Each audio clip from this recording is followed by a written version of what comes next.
ser. Esto lo decía el poeta don Isaac Felipe Azofeifa. Y pareciera que nosotros en Costa Rica estamos viviendo un momento parecido.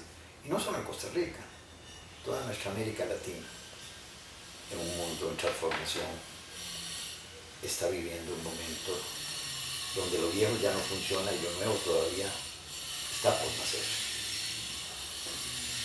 Existe desesperanza frente a un sistema centralizado donde predomina la impunidad para los delitos de cuello blanco, con excesivos controles de procedimientos sobre las tareas y las personas, pero sin controles institucionales efectivos sobre los resultados, que es lo que importa.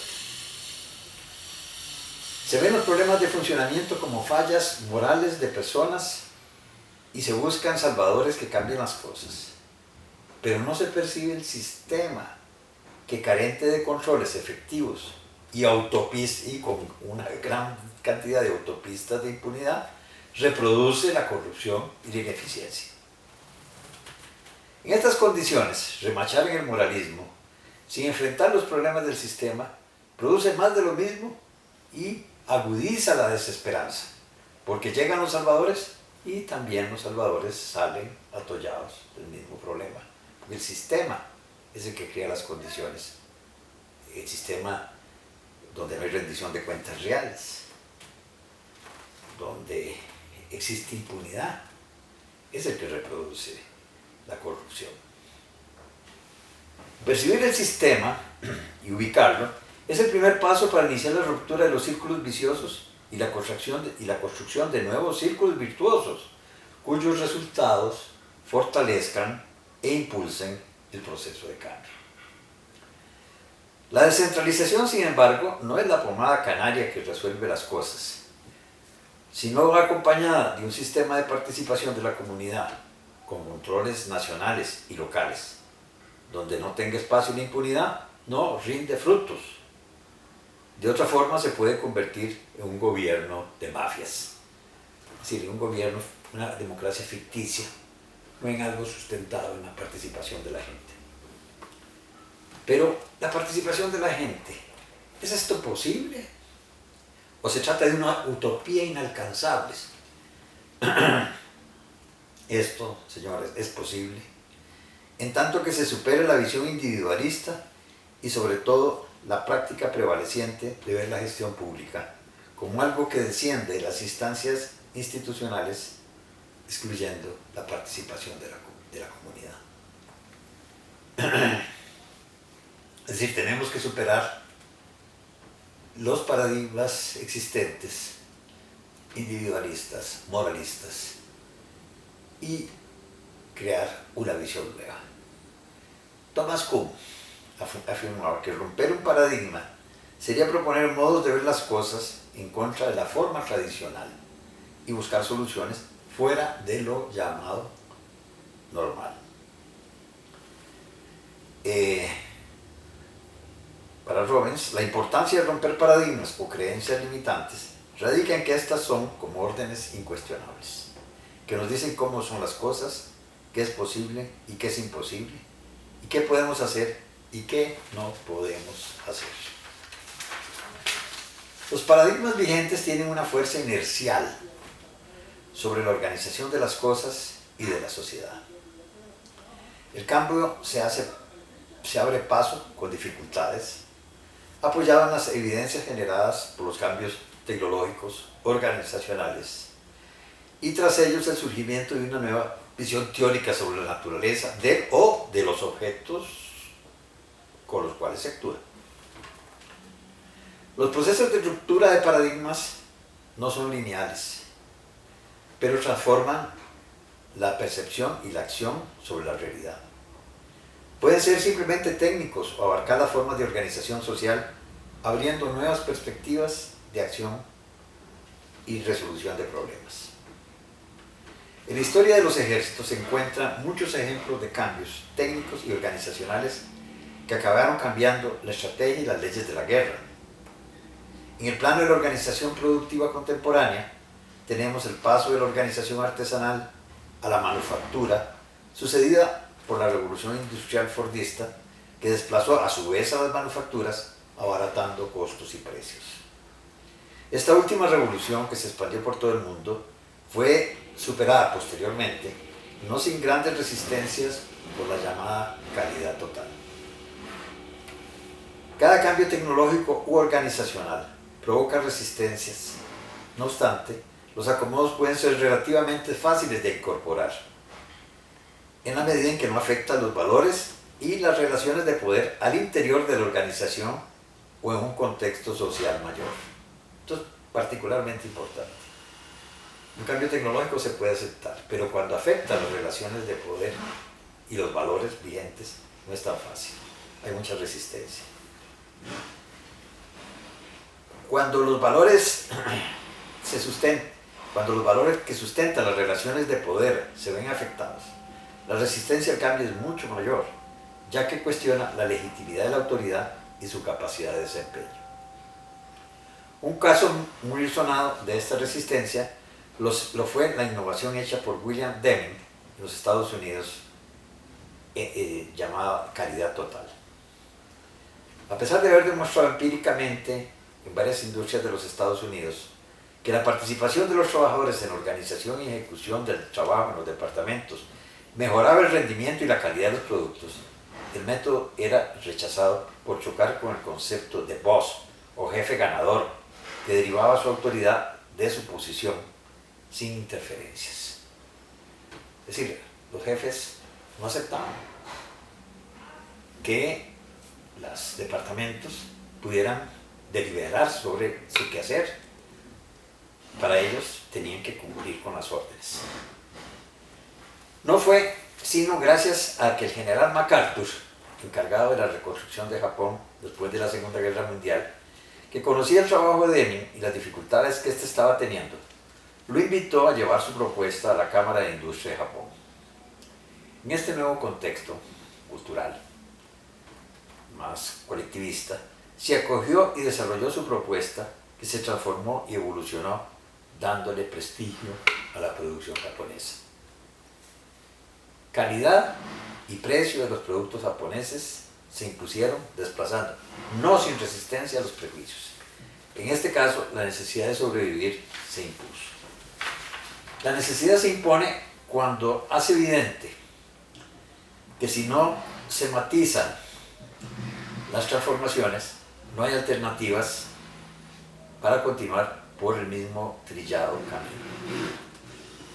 En el caso de la guerra de todo el pueblo en Vietnam, este país obligó al mayor ejército del mundo, más poderoso, el norteamericano, no solo a salir derrotado, sino a intentar realizar grandes ajustes en formas operativas, como la creación de boinas verdes,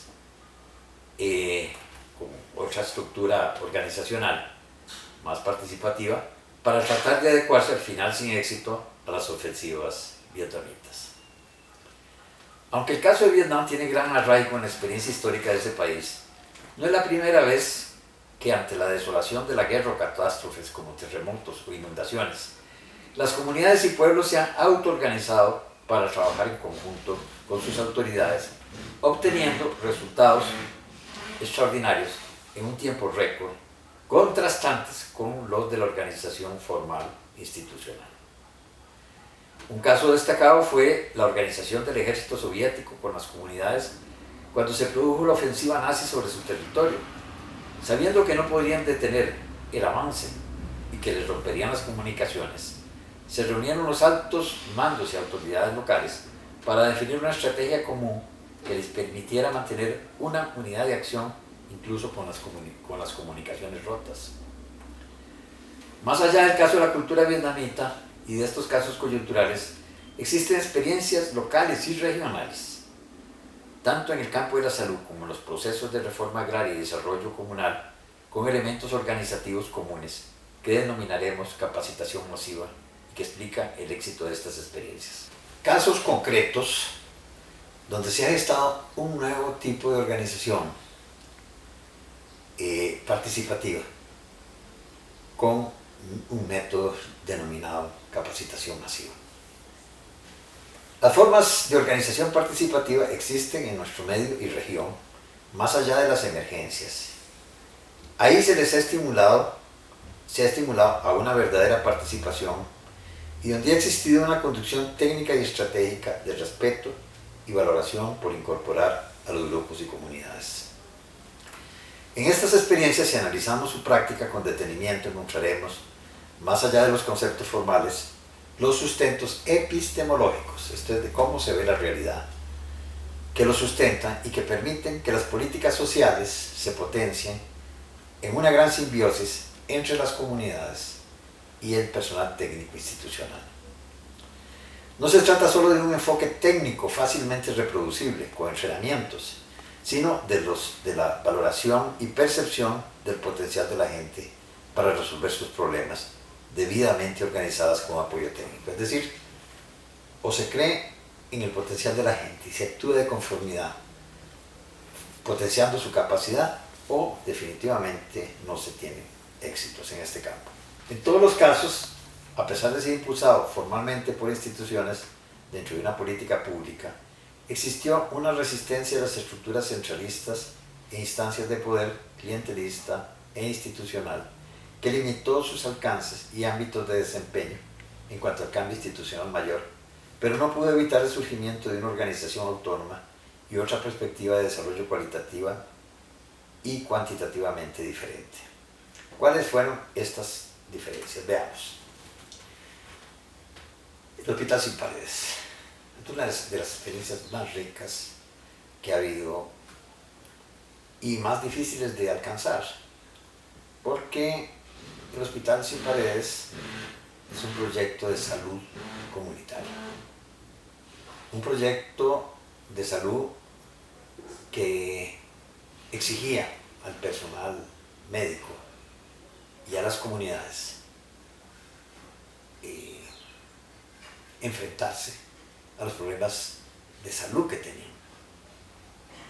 Esto fue posible gracias a la visión del doctor Juan Guillermo Ortiz Gayer, que además de médico, especialista en desarrollo comunitario, fue un poeta y creyó plenamente en las capacidades de la gente. Y desde el principio empezó a viajar por todas las comunidades de los 5 cantones que atendía el hospital. Y les dijo a las comunidades donde había una amplia mortalidad materno-infantil, estamos hablando de principios de los 70 del siglo pasado, les decía: señores, esto se puede revertir si ustedes se organizan con en centros de salud, ¿verdad? Y si ustedes se organizan, yo le voy a quitar las paredes al hospital y voy a traer los médicos para acá. Pero tienen, si se organizan, que nombrar una compañera, que le vamos a llamar la enfermera local, que va a ayudar a levantar el censo. Y se llevó las muchachas para el hospital, las entrenaron para hacer un censo total de la población, y sobre esa base la comunidad, conjuntamente con los médicos, analizaron la situación de cada comunidad, los problemas que habían y cómo enfrentarlos. No solamente habían llenado el fichero sobre esa experiencia, sino que habían también elaborado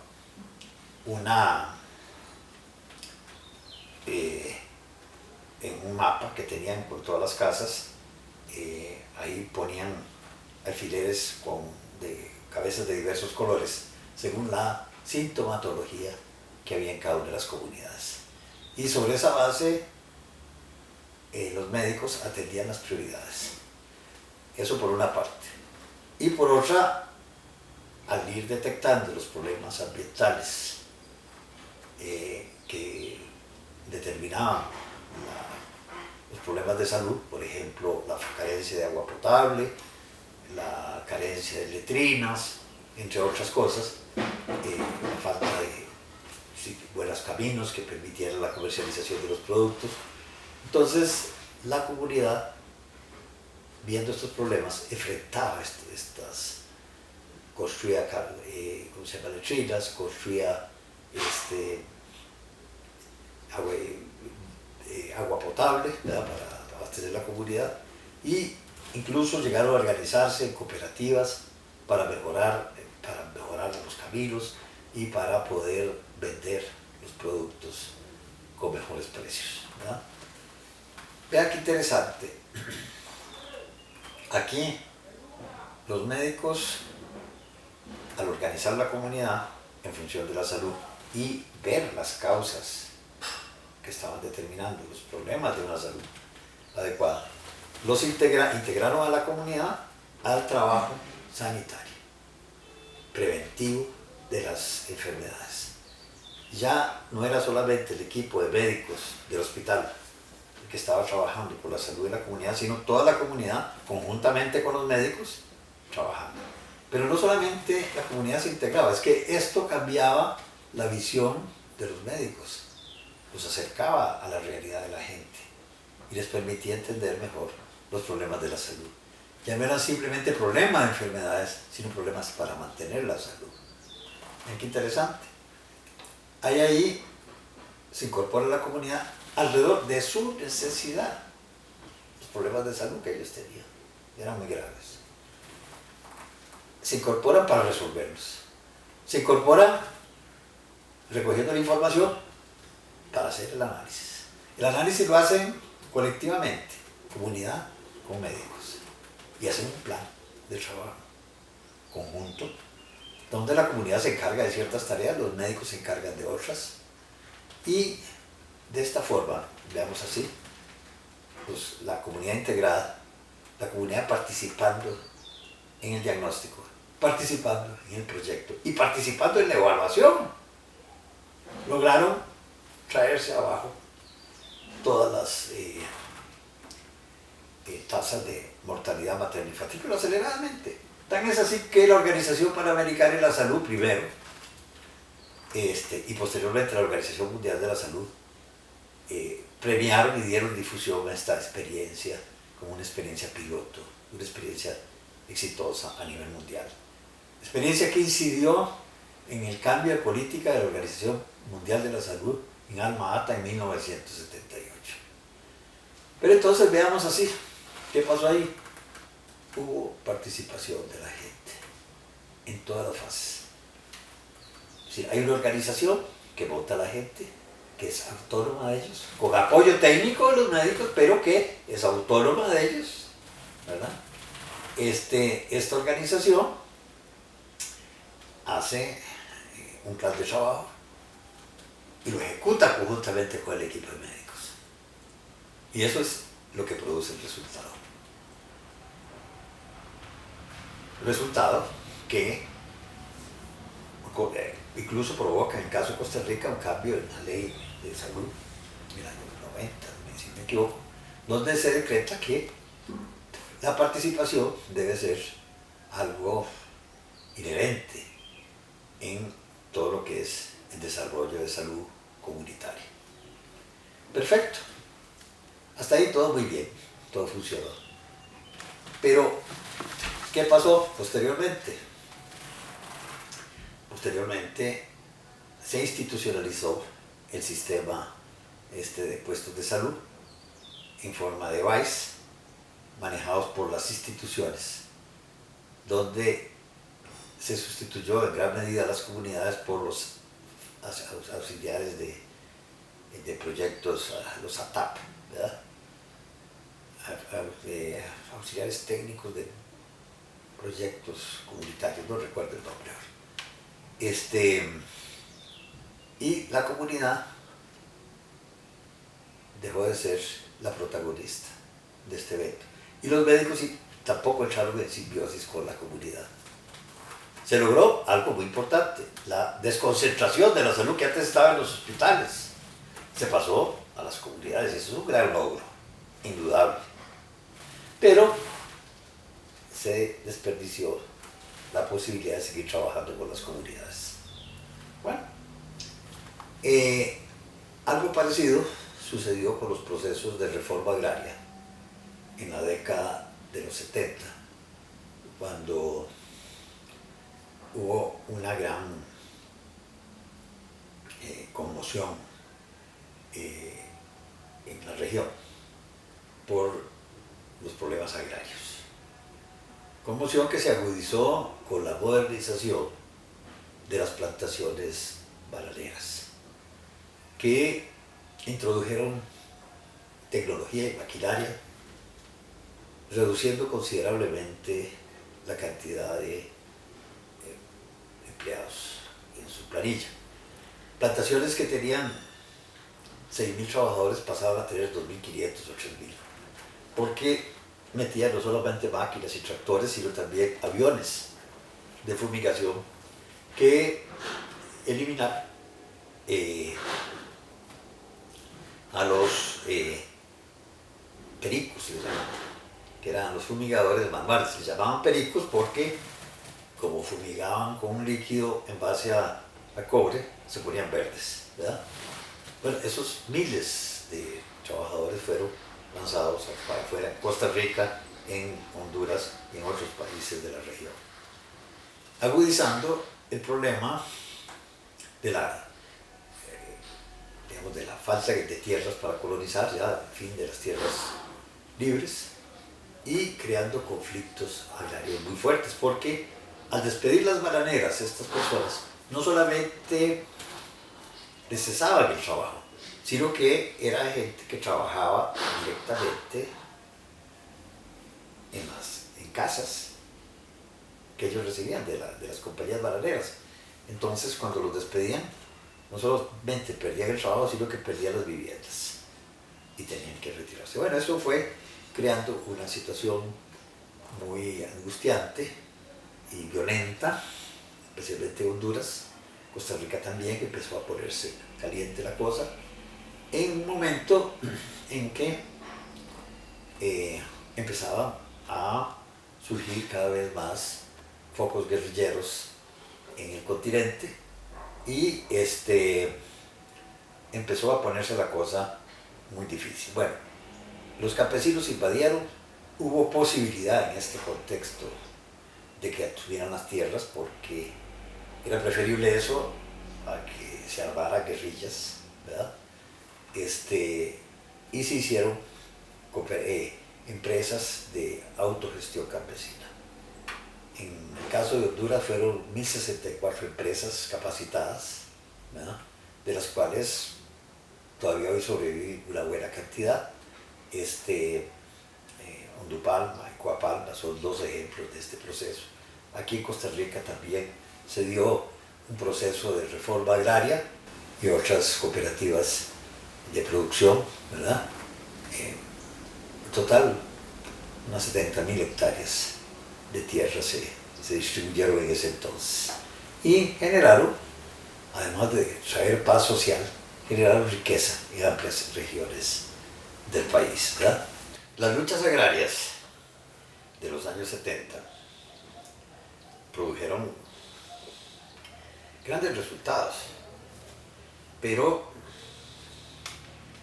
yo diría que no tuvieron los alcances y las posibilidades que presentaban, debido a que la intromisión institucional procuraba en cada caso, con cada partido político que llegaba al poder, tener influencia directa, tratar de manejar clientelarmente la actividad de estas empresas, obligándolas a serles fieles, llamémoslo así, en las votaciones, en la estructura cooperativa. Y además, por ejemplo, el caso de Honduras fue mucho más violento, porque se hicieron una gran cantidad de procesos represivos sobre las cooperativas, y lo grande de toda esta experiencia es lo que han logrado hasta el momento. Todavía sobreviven 50 años después, 40 y pico de años después, y han demostrado que trabajadores agrícolas con muy poca educación, han construido un emporio que parecía absolutamente imposible. Yo estuve en la promoción de las cooperativas aquí en Costa Rica y recuerdo que a mí me decían, mira, pero vos estás loco, ¿cómo se te ocurre que gente con tan baja educación, descalzos muchos de ellos, van a poder hacer una empresa grande como la bananera? A lo cual le decíamos, vea, estas personas podrán haber tenido poca educación, pero tienen una gran capacidad de organización, que aprendieron en la empresa bananera y que ahora están reproduciendo dentro de su cooperativa. Recuerdo que hubo incluso toda una serie de cuestionamientos muy fuertes aquí en Costa Rica por parte de funcionarios del Instituto de Tierras y Colonización, que decían que por qué se atendían a estas cooperativas, a estos grupos bananeros más bien, que no eran campesinos, cuando la misión de ellos era trabajar con los campesinos. Por suerte, don Teodoro Quiroz, que entonces era gerente, logró entender muy bien que el trabajo en el campo no solo lo realizan los campesinos, sino también los obreros agrícolas, y que en este caso esos obreros ya organizados iban a poder crear empresas de gran envergadura. Bueno, gracias a eso subsistieron aquí, algunas sobrevivieron en Honduras, ¿verdad? Todavía hasta el día de hoy, pero en todos los casos, vean qué interesante, son grupos que se autoorganizaron para tener tierra, para tener empleo. No fueron manejados por ninguna institución, fueron grupos que autónomamente se organizaron y que después fueron capacitados por un destacamento, llamémosle así. Claude Mil Santos de Morales le llamaba el destacamento del desarrollo a los técnicos que él había formado en el programa de reforma agraria hondureña, y estos técnicos hicieron cerca de 400 laboratorios organizacionales donde se fortalecía la capacidad de organización para el desarrollo empresarial. Y de ahí surgieron estas miles de empresas que todavía hoy subsisten en Honduras, a pesar de que ese es un país que, por diversas razones, un país que no tenía burguesía, un país donde los militares y la mafia han tenido un gran peso, ¿verdad? Pero a pesar de ser un estado fracasado, hay empresas que no son fracasadas, a pesar de los gobiernos, a pesar de toda esta gente que ha tratado de mediatizarlos al poder con diversos instrumentos. Yo diría que en Costa Rica ha pasado lo mismo. Ahí está. No son lo que podrían haber sido, no. Porque en gran medida se les cortaron las alas para que no volaran solos, sino que tuvieran que adecuarse a las exigencias de los políticos. Que ellos aprovecharon las coyunturas políticas, sí, pero a costa de su autonomía, a costa de la creatividad e iniciativa que tenían inicialmente. Bueno, pero vimos cómo estos grupos, que de no haberse organizado en forma de cooperativas y de no haber tenido un espacio en el desarrollo, se hubieran convertido en elementos marginales en las ciudades, lograron crear empresas, generar empleo y riqueza.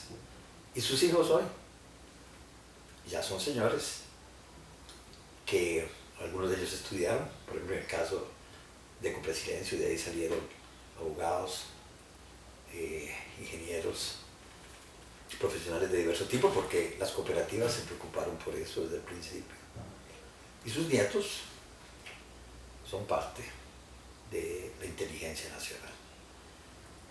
Todo esto es posible si se cree en la gente y sobre todo si se le capacita organizacionalmente, que es aquello que le permite tener buenos resultados como empresarios y como ciudadanos, ¿no?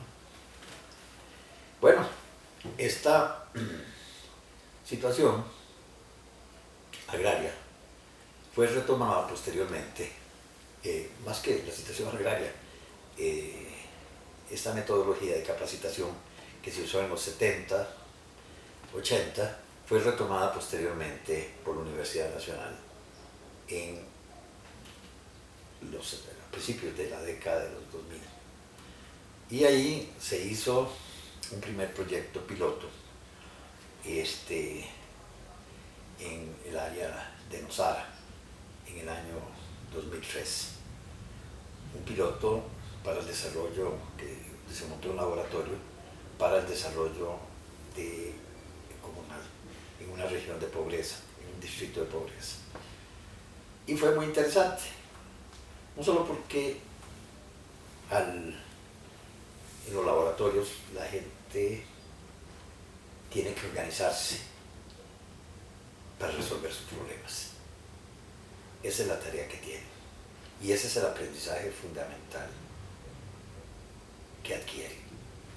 Y la capacidad más importante. Se organizan para llevar cursos, se organizan para montar proyectos,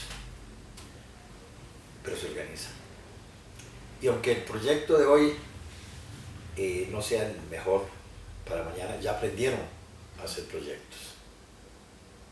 Ya se alfabetizaron en proyectos.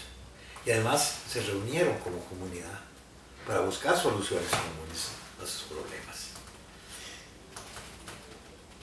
Esto, al finalizar el laboratorio, 2 meses después, por ejemplo, en el caso de Nosara, en una feria donde exhibían sus productos y servicios que habían preparado, los transformaba y les abría nuevas perspectivas. A la clausura de este laboratorio llegó la vicepresidenta de entonces, doña Linet Saborío. Incluso me preguntó, yo estaba ahí, dígame una cosa, porque en la clausura habían participado centenares de personas. Hay que decir que Nosara era entonces un distrito, del cantón de Nicoya con 3.000 habitantes, y en el laboratorio habían participado 300. Y en la feria había mucha más gente, sus amigos, conocidos, etcétera, que habían llegado a la clausura. Entonces doña Linet me preguntó, ¿cuánto les costó traer a esta gente? Yo le dije, ni un 5. Esta metodología funciona con el impulso de la gente, por los intereses de la gente. La gente viene aquí porque quiere ver sus productos, quiere ofrecer sus productos, quiere comprar las cosas que se han hecho, ¿verdad? Entonces, recuerdo que para ese entonces, y aquí voy a contar una historia que me parece muy interesante. Para ese entonces, ella me dijo, ¿por qué no hacemos algo así para aplicar a la lucha contra la pobreza, que no es una cosa fácil? Yo le dije, mire, doña Linet, con muchísimo gusto, dele usted orden a Limas de que levante un censo de pobreza, porque necesitamos saber cuáles son las causas de la pobreza aquí para enfrentarlas, además de desempleo y estas cosas. Y efectivamente el censo se hizo en 2004 o 2005 por ahí, por parte de Limas. Y hubo resultados muy interesantes, porque de las 900 familias que había en ese entonces en Nosara, 450 estaban en condiciones de pobreza y 150 de esas familias estaban en pobreza extrema. Entonces, bueno, yo que todavía jugaba en tecnócrata en ese entonces, me fui a hablar con el estadístico de Limas y le pedimos que nos dijera, usando la computadora de ahí, la base de datos, qué pasaba si se le daba pensión no contributiva. Porque de los 150 familias en condiciones de pobreza, que había ahí, 120, si no me equivoco, eran parejas mayores de 65, 60 o 65 años, que por ley merecían una pensión no contributiva. Entonces le dije, ¿qué pasa si les entregamos una pensión no contributiva? Entonces hicieron los cálculos y salían de la pobreza extrema, pero no salían de la pobreza. Pero ya salían de la pobreza extrema en que estaban viviendo. Entonces, poco entusiasmado con todos estos resultados, yo fui a la siguiente reunión por parte de la Universidad Nacional y les informo, miren, los resultados son estos. La pobreza extrema podemos prácticamente eliminarla si logramos que se les dé estos pensiones no contributivas a las personas que están acá. Eso era un éxito, sobre todo pensando en que la inversión social en ese distrito era de 267 millones y con 89 millones de ese entonces, 78, no recuerdo, esta gente salía de la pobreza extrema. Bueno, yo llegué a la siguiente reunión muy entusiasmado, le digo, mire señores, ya tenemos una solución, podemos eliminar esto. Y ahí fue donde yo empecé a ver los problemas de las estructuras institucionales centralistas, desligadas de la problemática local. Porque en esa reunión estaba el representante de la Caja del Seguro Social. Dijo, un momentico, señor, las pensiones no contributivas las maneja la Caja del Seguro Social, no el IMAS. Ellos calificaron con el IMAS, pero no con la Caja.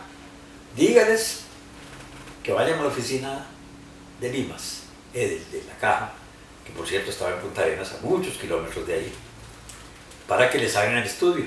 Entonces yo recuerdo que me enojé y le dije, mire señor, si nosotros queremos que nos respeten como instituciones, nosotros no podemos estar en esto, esta es gente mayor.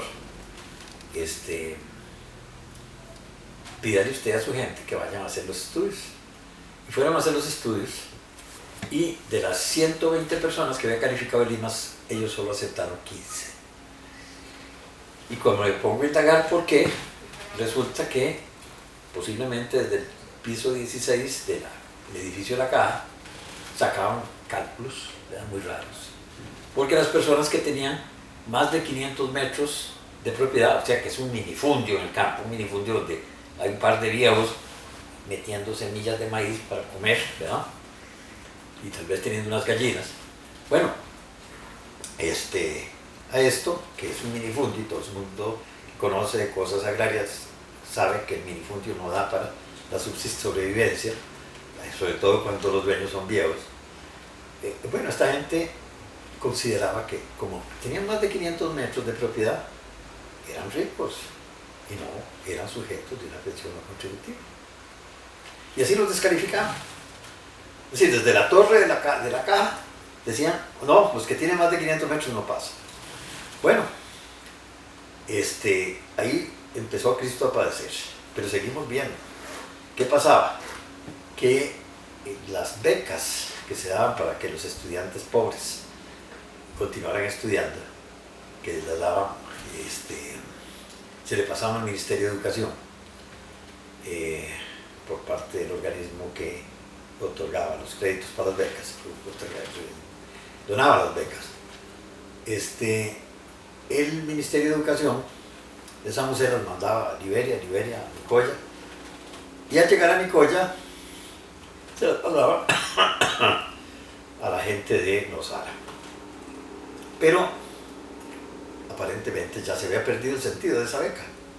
Entonces cuando llegaban a Nicoya, ellos decían, las autoridades de educación ahí, decían, bueno, no, miren, eso es un trabajo adicional, ¿verdad?, que hay que hacer. No lo vamos a mandar. Y en Nosara había 7 escuelas, 4 unidocentes y 3 en los centros de población mayores, ¿verdad? Entonces ellos dijeron, no, como ahí, en ese contexto, los profesores que están en las escuelas unidocentes ya tienen mucho trabajo, no se las mandemos a ellos, mandémoselas a los centros Esperanza, ¿cómo se llama? Sara y el Parco, no me acuerdo cuál es el tercero, y para que ellos las distribuyan. Y las distribuyeron. ¿Pero a quién se las distribuyeron? A los mejores estudiantes.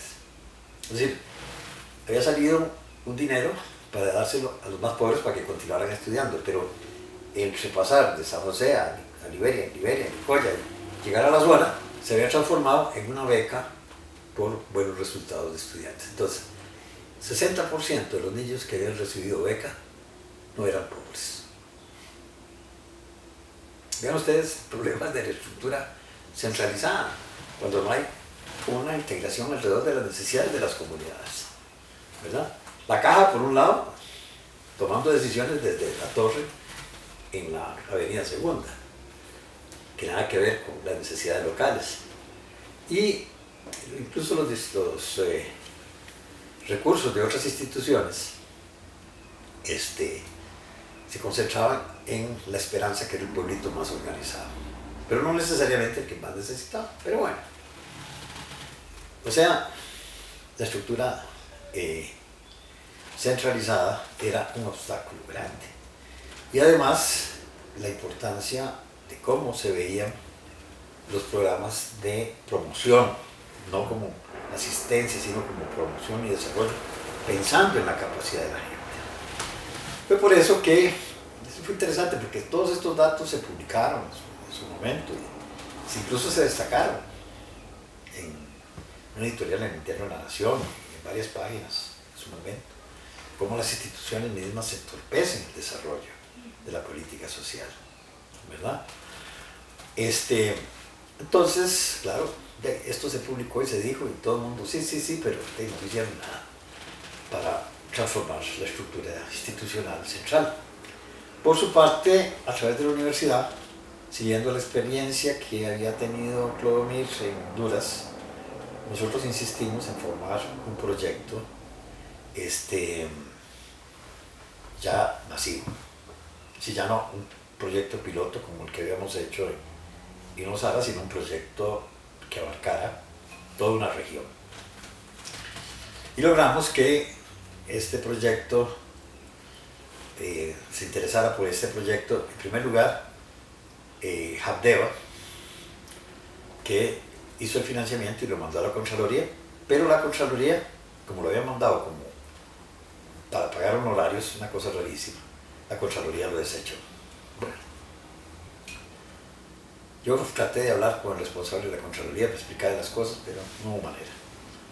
Al final, sí se pudo aprobar por parte de Judesur en la zona sur, un proyecto para formar a los formadores que iban a transformar toda la región. Y gracias al ministro del sector social de entonces,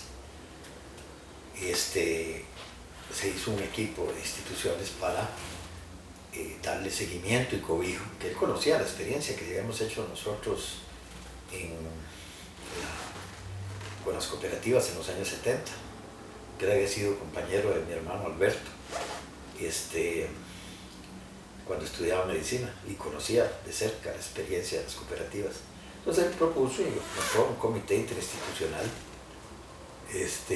para darle seguimiento al proyecto.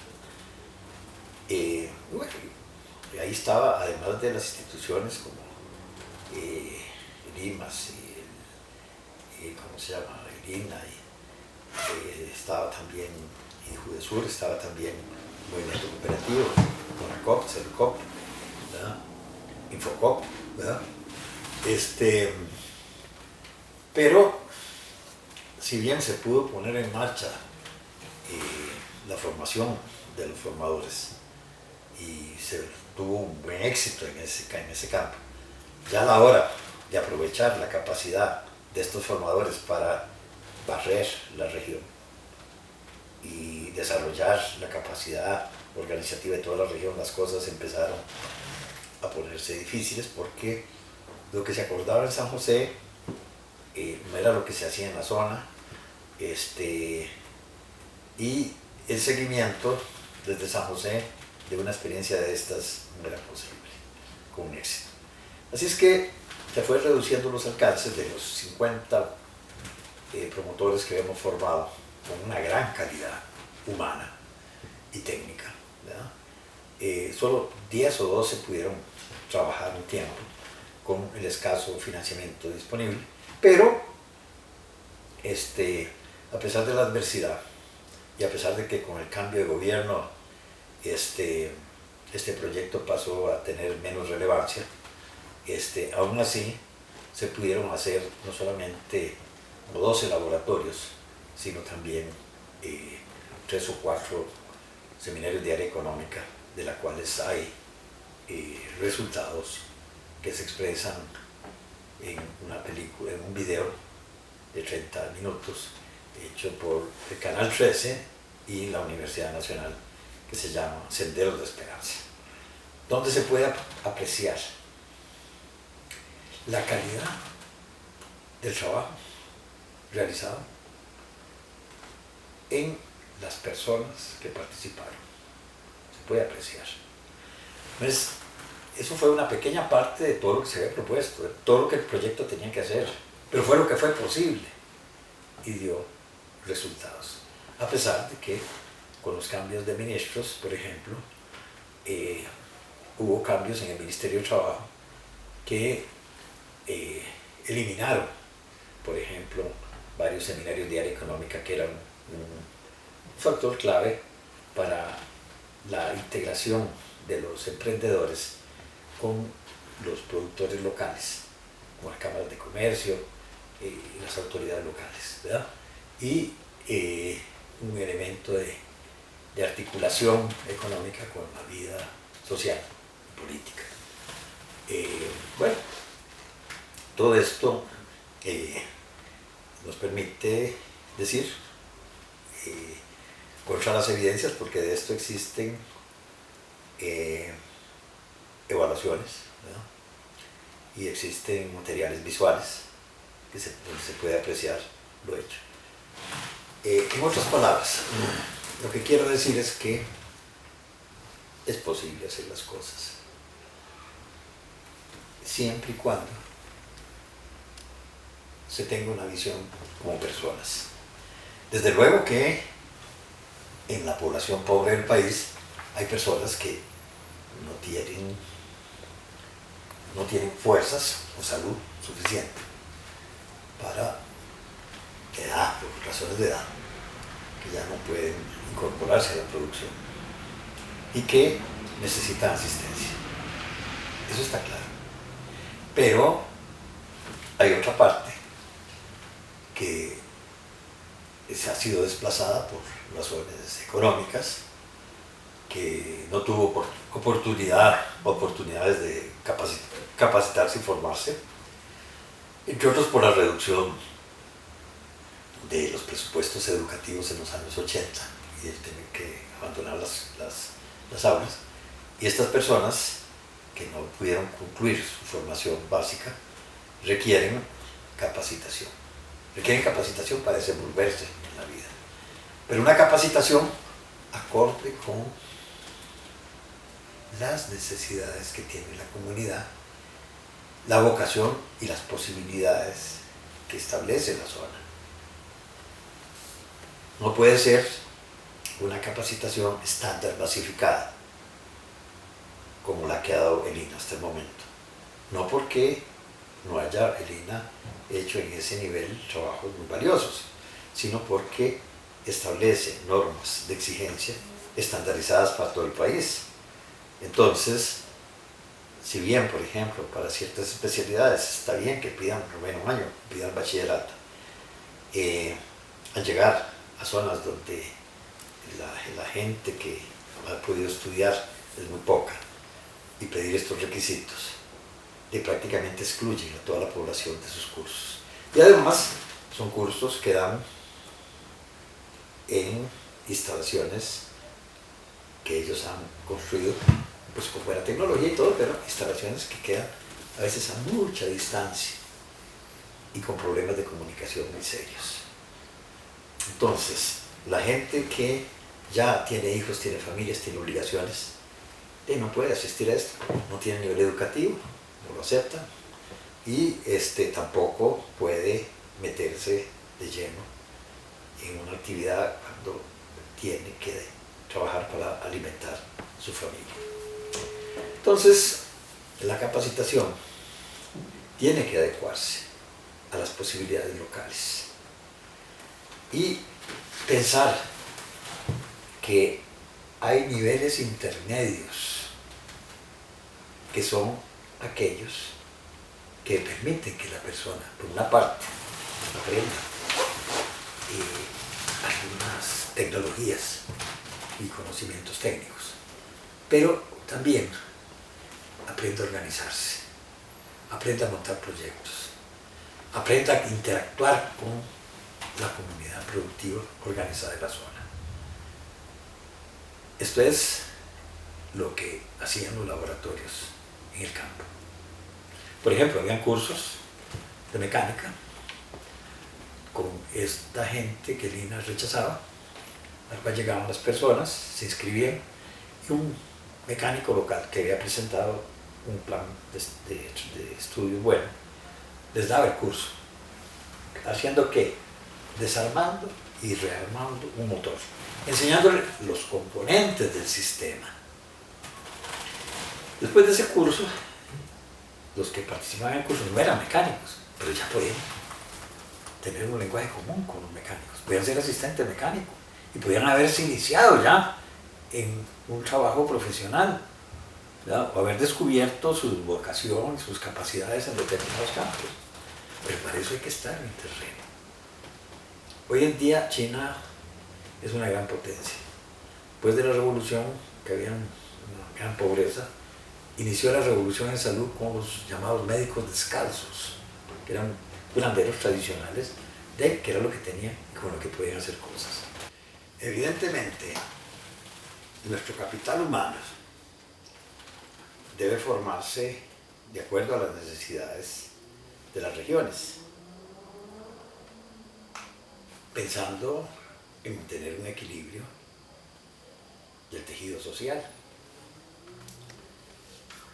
y respondiendo a las necesidades económicas de cada zona. En esta época necesitamos doctores y técnicos de alta calificación, pero necesitamos también técnicos que ayuden en el desarrollo, que también hay que formarlos en instituciones, pero no podemos olvidarnos de los que no tuvieron la oportunidad educativa, de los que fueron rechazados por el sistema educativo nacional en los años 80 y no pudieron estudiar. ¿Qué hacemos con ellos? ¿Dejarlos en manos del narcotráfico? No. Es gente con ganas y voluntad de superarse. Necesita escalones intermedios para poder subir en escala de conocimiento, respondiendo primero a las necesidades locales, a las innovaciones locales, que las hay. Por ejemplo, las que han hecho en Talamanca,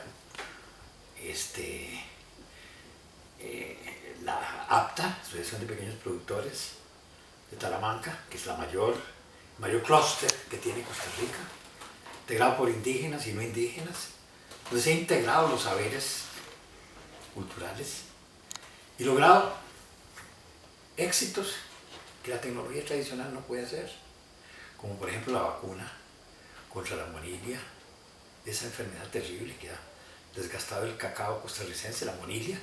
Ellos han logrado esto en el colegio de los más pobres del país, con voluntad y educación adecuada a las necesidades de la época. Ahí también ha habido programas excelentes impulsados por un técnico en computación, Arnoldo Mora, para impulsar la utilización de software libre en la resolución de los problemas locales. Hay que incorporar a la gente a la tecnología. Y ese no es un proceso que se hace de la noche a la mañana. Es un proceso que requiere el desarrollo regional. y que debe ser enfrentado por un Estado desconcentrado, por un Estado descentralizado, donde, si bien hay políticas nacionales, hay decisiones que se toman en los gobiernos locales. Entonces, las políticas sociales deben tener características muy propias. No pueden ser asistencialistas, aunque la asistencia a quienes ya no pueden valerse por sí mismos es necesaria. Ancianos y discapacitados que deben ser atendidos con asistencia.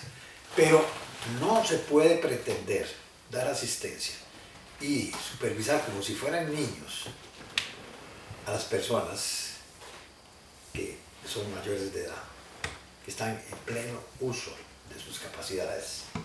Y lo que necesitan es capacitación en organización, saber cómo alfabetar, hacer proyectos, conocer su región y sus potenciales, ¿verdad? Integrar ahí el conocimiento de los técnicos con las necesidades de la gente, pero a partir de las necesidades de la gente. La educación de adultos es diferente de la educación con los niños. La educación para los niños es la pedagogía, donde entre menos años tienen, necesitan llevarse más tiempo de la mano. La educación de adultos requiere autonomía. La gente no va a ir donde le dicen que tiene que ir. La gente va a ir donde necesita y con las metas que ellos tienen. Aprenden y se desarrollan a través de la actividad. Y esa actividad requiere autonomía. Sin autonomía no hay capacitación. Sin autonomía lo que hay es más bien asistencialismo. Y esto no desarrolla a las personas mayores de edad, ¿verdad? Personas mayores de edad requieren andragogía, que es la educación de adultos. Y esta requiere a su vez de autonomía. Sin ese requisito no se da. ¿Cómo? Nadie puede aprender a manejar un vehículo, aunque apruebe un curso teórico, donde un instructor que conoce el tema transmite información a una persona que quiere aprenderlo. Hay una relación sujeto-sujeto, pero esto no le da suficiente conocimiento para poder manejar. Para eso tiene que entrar a capacitarse. ¿Cómo se capacita? Montándose en el vehículo. Es una relación sujeto con un objeto que le transmite sus calidades, que desarrolla destrezas y habilidades que le habilitan para desenvolverse. Eso que está tan claro en el caso, por ejemplo, del aprendizaje, de la capacitación en el manejo de un vehículo o de una máquina, no está claro para los grandes especialistas en educación que quieren llevar a las personas mayores de edad como si fueran niños, de la mano. Y ahí no aprenden, ahí salen corriendo porque ellos tienen sus propios problemas y quieren resolver sus propios problemas.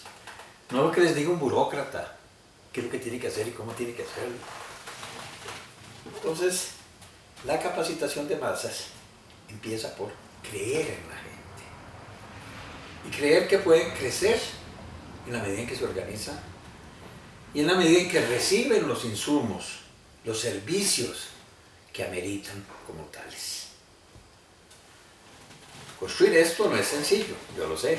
Requiere formar gente con un nuevo paradigma, con respeto al conocimiento de la gente. Pero no respeto formal, respeto real. Que mucha gente, y aquí entramos al tema de las palabras gastadas, dice, no, pero si yo creo en la participación de la gente. Sí, cree en la participación de la gente siempre y cuando sea para hacer lo que usted quiere que él haga. Como el cura con el sacristán. Porque el sacristán participa de las actividades del cura, pero haciendo lo que el cura le dice. Eso no funciona así en términos de educación de adultos. Por eso es que los EOAIs, aunque incorporan la palabra participación, en realidad están introduciendo manipulación o participulación. vengan, arreglen el local, hagan esto, ya no participan en diagnóstico, ya no participan en elaboración del plan, ya no participan en la evaluación. Ahora sí, limpien el local, arreglen las cosas, hagan lo que yo les digo. Eso no sirve, señores. Eso no sirve. Y por eso es que nuestro país, aunque invierte grandes sumas en política social por habitante, es uno de los que tiene mayores inversiones en el continente, está estancado. La pobreza no ha bajado en los últimos 20 años del 20%. Ahora ha subido mucho con la pandemia. Y la pobreza extrema tampoco. Nuestro esfuerzo, lamentablemente, se concentra en la asistencia. Y es ahí donde se nivela un poquito el barco. Pero no en la incorporación de estas personas a la vida productiva y social del país, sino que por el contrario se le hace pasivo dependiente de la gente. En las políticas sociales se habla a menudo mucho de organización de la gente, pero lo que están hablando es de una personería jurídica, que entre a la asociación de desarrollo, que entre a una cooperativa, que esté ahí. No. La organización es ante todo una organización viva, activa. Es la que le da poder a la gente. Don José Figueres Ferrer decía con mucha claridad que aquellas personas que no tienen organización no tienen ningún poder, y tenía toda la razón del mundo. Son objetos de manipulación de las estructuras políticas clientelistas. Por ahí no vamos a ninguna parte. Pero si retomamos el camino del paradigma de la organización con participación, ahí sí podemos transformar en un proceso que no va a ser lento, que requiere, como todo proceso sistémico, romper los círculos viciosos y construir los círculos virtuosos. Eso significa que en la medida en que construimos los círculos viciosos, somos capaces de crear confianza, crear autoridad, crear precedente e indicar caminos. Se enseña con la práctica, con el ejemplo, no hay otra manera. El resto son palabrerías huecas, resultados. Pero esto implica que nuestro Estado tiene que evolucionar. Por una parte con reformas desde arriba, pero por otro lado, fundamentalmente, estas reformas desde arriba no se van a hacer si la gente abajo no está organizada y no toma los mecanismos de presión necesarios para que el Estado se transforme y el Estado pasemos a ser todos, a través de la acción organizada de las políticas sociales. Muchas gracias.